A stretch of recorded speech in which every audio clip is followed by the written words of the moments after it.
We are back with Grace Mausser. Now, I'd like to ask you a question about what you think DSA's relationship is to communism. Now, the reason I'm asking the question is that President Trump, in celebrating the 250th anniversary, went time and time again talking about we can't have communism in this country, and one wonders if he was trying to link communism to DSA. And I wonder what your reaction was to that speech, and whether you think he was trying to make it seem like, you're the red peril, or in fact there is no relationship with communism.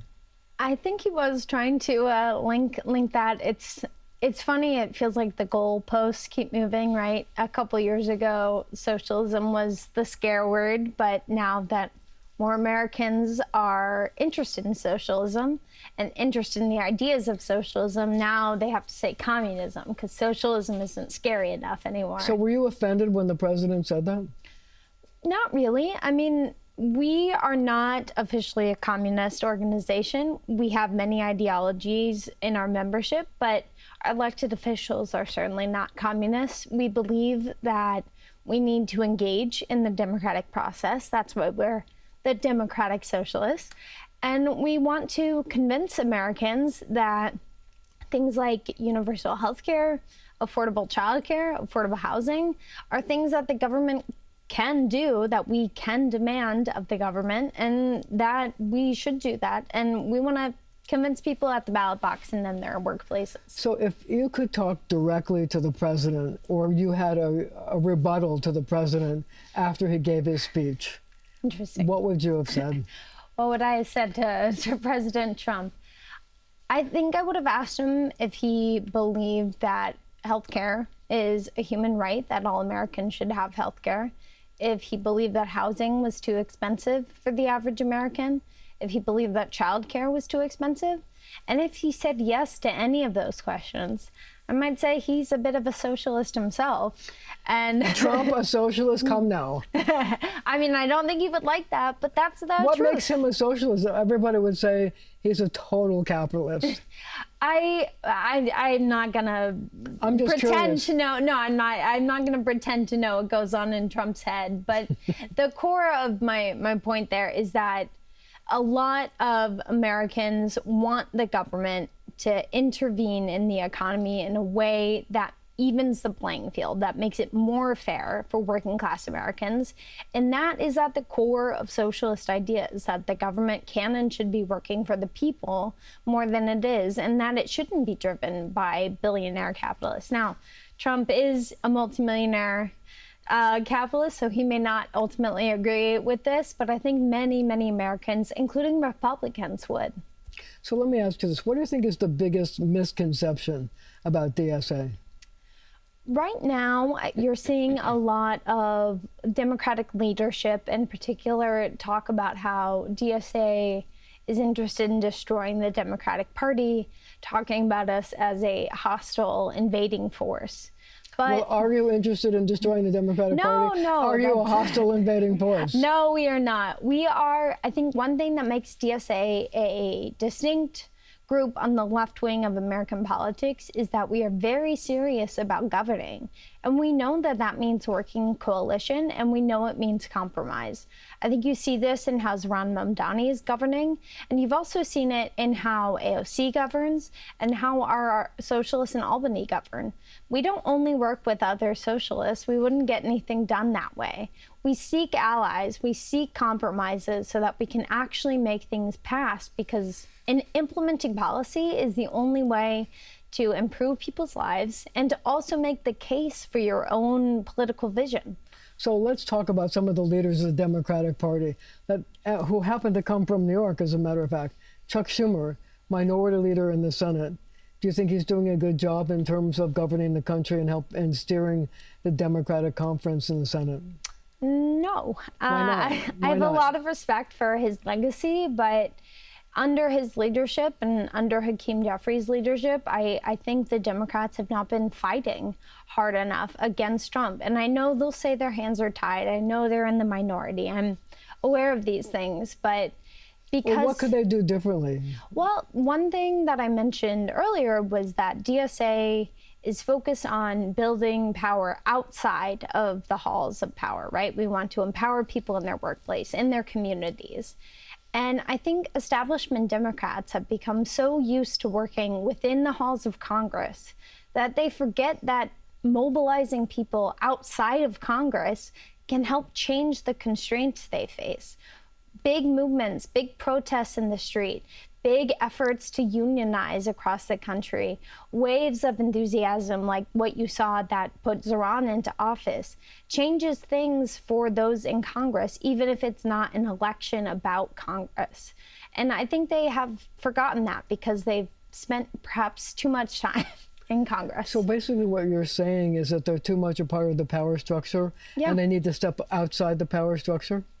Exactly, and build those connections with people outside of the power structure, because most Americans are never going to be in Congress, they're never going to be elected officials, but they deserve to be politically empowered. So I have to ask this question. So as you're looking at other people to run candidates against, would you be running a candidate against Chuck Schumer when he runs for re-election to the Senate? That is definitely something we're thinking about. One of the nice things about DSA, I'll say, is that it really isn't up to me. We have many rounds of voting and debate, and sometimes things don't go the way I predict. But I can say that DSA is certainly interested in both running a Senate candidate in 2028 and a presidential candidate. Well, do you see AOC as being one of those two jobs? Certainly, it's hard not to. I would love for AOC to run for president. Of course, the choice is ultimately up to the Congresswoman, but I think she would be very qualified for either. But what about Bernie Sanders? I mean, you think he won't be running then? I haven't talked to Bernie. I would guess that he would not. He's getting up there a bit. But he still has energy. He does still have energy. He's certainly one of the most energetic people I've ever met. But, we had a lot of discussion and discourse about Biden being old. That's also a critique of Trump. I don't know that the way forward is to elect someone or put forward someone who's already in their 80s. So basically, you're taking a look at the Mamdani mode, and you have a young, vibrant mayor of the city of New York. You'd like to see a young, vibrant president of the United States? Yes, it would be great for them to be young. I think with the burning point, I'm more thinking not old. So it doesn't have to be someone in their 30s like Zoran, but I would love to see more energy. But even more important than that, I think, is their vision for the country and how they will fight the right wing and empower working class Americans. So one of the things that I think the DSA was unhappy about was when the mayor originally proposed hiring more cops and then changed his mind. What role did DSA play in getting the mayor to change his mind about not hiring more cops? We have a very collaborative relationship with the mayor, but we don't agree on all points. We recognize that there are constraints and things he will need to compromise on. But to us, when we first heard about this, that felt like a place that we couldn't go with him. So we released a statement, as I'm sure you saw, and kind of redoubled on our commitment to organizing for public safety alternatives to policing, because you need alternatives for New Yorkers to trust that maybe we shouldn't have more cops, quite as many cops. So through that, I think we helped energize a lot of other organizations that felt the same. And I think that sort of outside pressure, even when it's friendly pressure, we weren't saying Zoran was an enemy by any means, but that sort of outside pressure is necessary to define the political constraints that are facing the mayor. So basically, you're saying that's the kind of outside pressure you'd like to see in Washington as well. Exactly, and I mean, Zoran was part of creating a DSA that is powerful enough to create the very pressures that were now on him, which I think he would ultimately be proud of. So do you think that the movement to defund the cops hurt the progressive movement? I think there was a reaction to that slogan, defund the police.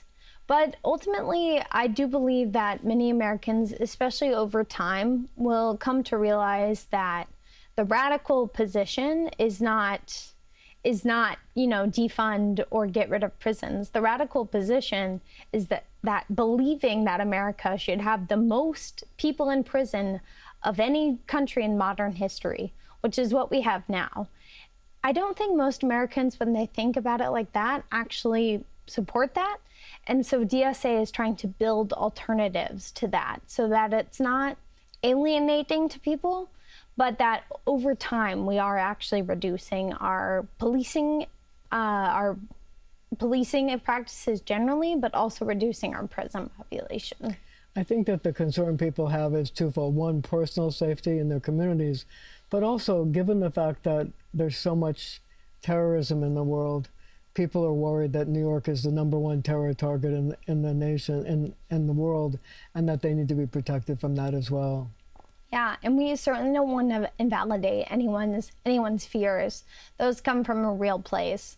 But the reality too is that policing is usually reactive, right? They're not standing on every single corner able to prevent every single crime ahead of time.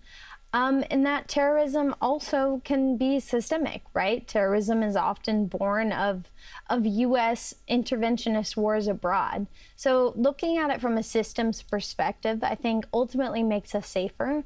But at the same time, we want to be really careful about not invalidating people's fears, which is why you need a gradualist approach. You need to build up alternatives so that you actually truly convince people and not just, say, this is right, this is moral, but that you bring people to you over time. So the headcount of the NYPD right now is about 35,000. What do you think would be the right number, the right sizing for the NYPD? I don't have an answer to that I don't have an exact headcount in mind. Like I said, though, our focus right now is to build up alternatives through things like the Office of Community Safety, hopefully eventually making it a Department of Community Safety, really putting a lot of resources into that, and also figuring out ways to take some responsibilities away from the police that I think actually many cops don't want. Things like noise complaints, mental health concerns, certainly traffic violations. These don't need to be part of the NYPD. I don't have exact numbers for how that would bring the headcount down, but I think these are good places to start. But who would handle traffic violations if not the cops? It doesn't need to be it doesn't need to be an officer. It can be a separate division. It could be the department. It could be the Department of Transportation, for example, since traffic violations are usually clogging up the streets. Well, there are also people who go through red lights and who cause accidents. So, do you think those should be prosecuted or not? I think those should certainly be fined and, treated seriously. We need to keep our streets safe. But again, looking at it from a systems lens, certainly there are people who are going to speed and we need to find them and rein that in.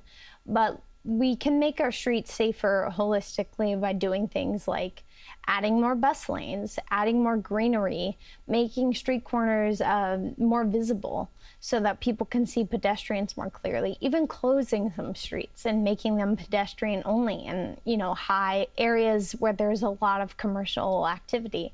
These are some things that can be done that would reduce traffic accidents overall. Well, you basically want to reduce cars. Is that what you think is a better idea? I think reducing cars is a side product. Really what we want to do, though, is make it easier for people to move safely around the city.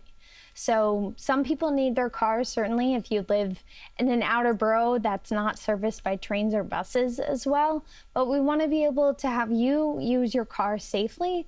And then people who are walking around, maybe they parked their car and now they're walking around.